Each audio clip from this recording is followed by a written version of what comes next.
উপর দিয়ে একটু বেরেস্তা ছিটিয়ে দিব।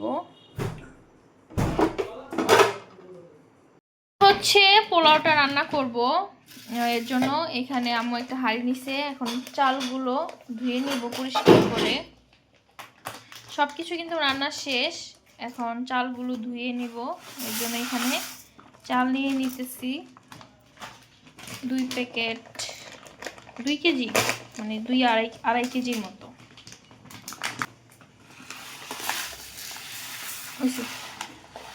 হ্যাঁ, এই যে চালগুলো এখন ধুয়ে পরিষ্কার করে নিবে। আমি পোলাওটা ওদিক দিয়ে বসিয়ে দিই। তো এখন হচ্ছে বড় একটা হাঁড়ি দিয়ে দিয়েছি, দিয়ে দিব হচ্ছে পরিমাণ মতো তেল, দিয়ে দিব তেজপাতা। অনেক গরম হয়ে গেছে, সমস্যা নাই। আর দিয়ে দিব সামান্য পরিমাণ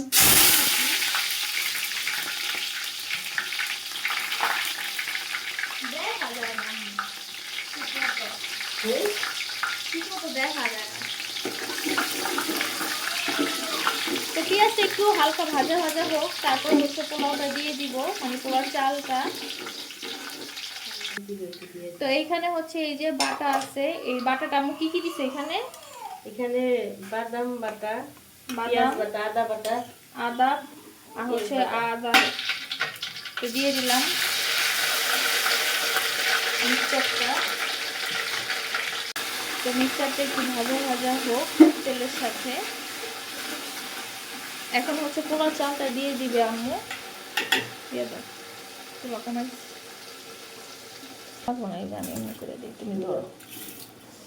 তুমি ঠিক করে দাঁড়াও, আমি দাঁড়াইছি, তুমি ধরো আস্তে করে।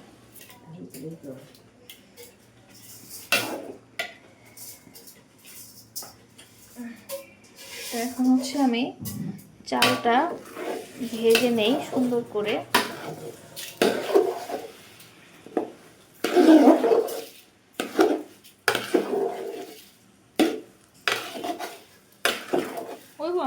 সমস্যা নেই, এটাই ভালো হয়েছে। ওটা দিয়ে আমি লাগটা দেখলাম বেশি একটা না। তো আম্মু হচ্ছে মুখ পাকায় পাকায় কিভাবে যেন লবণ দেয়। হ্যাঁ, 2 মুঠ লবণ দিয়ে দিছে। আমার কাছে 2 মুঠ পাকায় লবণ দাও। আমি 2 মুঠ পাকানো লবণ আম্মু বুঝো কথা খানি, তা আম্মু আন্দাজ লবণ দিচ্ছে আম্মু। তো দেখেন কত সুন্দর করে ভাজা হয়েছে, একদম রোয়া করে। এই যে আম্মু অনেক সুন্দর করে ভাজছে, একদম অনেকক্ষণ সময় নিয়ে। দেখেন চালগুলা। এখন পানি দিয়ে দেও, পানি দিয়ে দেও, আমি দিই আস্তে। বিসমিল্লাহ।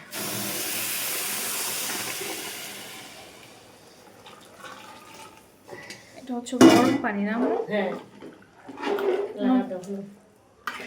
এটা হচ্ছে গরম পানি, মানে ঠান্ডা পানি আর অ্যাড করে না আম্মু, গরম পানি একসাথে বলকানা গরম পানিটা অ্যাড করে দিল। পরিমাণ মতো, হ্যাঁ, কোনো মাপজোক নাই, এটা পরিমাণ মতো আম্মু মাপ বুঝা হচ্ছে দিছে। তো এখন হচ্ছে এই যে একটু ফালি করা কাঁচামরিচ সবগুলো দিয়ে দিলাম।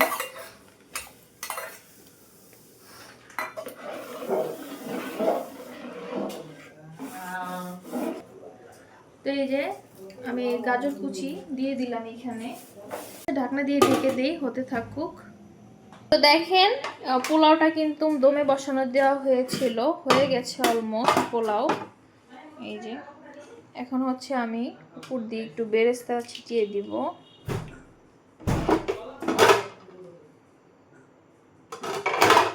তো পোলাও রান্না কিন্তু অলমোস্ট ডান।